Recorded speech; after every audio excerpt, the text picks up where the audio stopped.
अस्सलामु अलैकुम वरहमतुल्लाहि वबरकातुहू। उम्मीद है आप सब खैरियत से होंगे।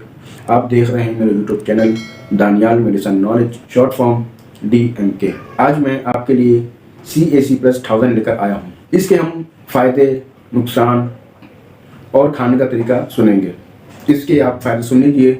चक्कर आना, कमज़ोरी होना, BP लो होना, कैल्शियम की कमी होना, विटामिन की कमी होना, ये उसके लिए टैबलेट मुफीद है।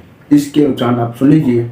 अगर ये टैबलेट खाने से ये असरात होते हैं तो आप टैबलेट को रोक दीजिए। उल्टी होना, सीने में जलन होना, घबराहट होना, अतड़ी होना, स्किन एलर्जिक होना, ये इसके नुकसान हैं। इसके खाने का तरीका आप सुन लीजिए।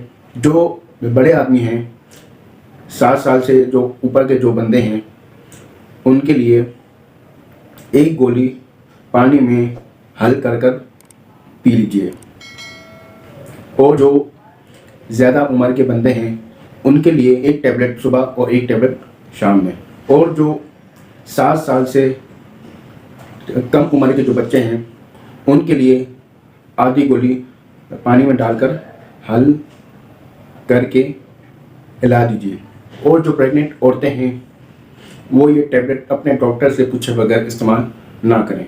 ये सिर्फ आपको टैबलेट के फ़ायदे, नुकसान और खाने का तरीका ही बताऊंगा। बाकी आप जो टैबलेट हैं वो आप अपने डॉक्टर से पूछे बगैर इस्तेमाल ना करें। ये थी आज की हमारी वीडियो। इंशाल्लाह फिर नेक्स्ट वीडियो के साथ हाजिर होऊंगा। अस्सलामु अलैकुम वरहमतुल्लाहि वबरकातुहू।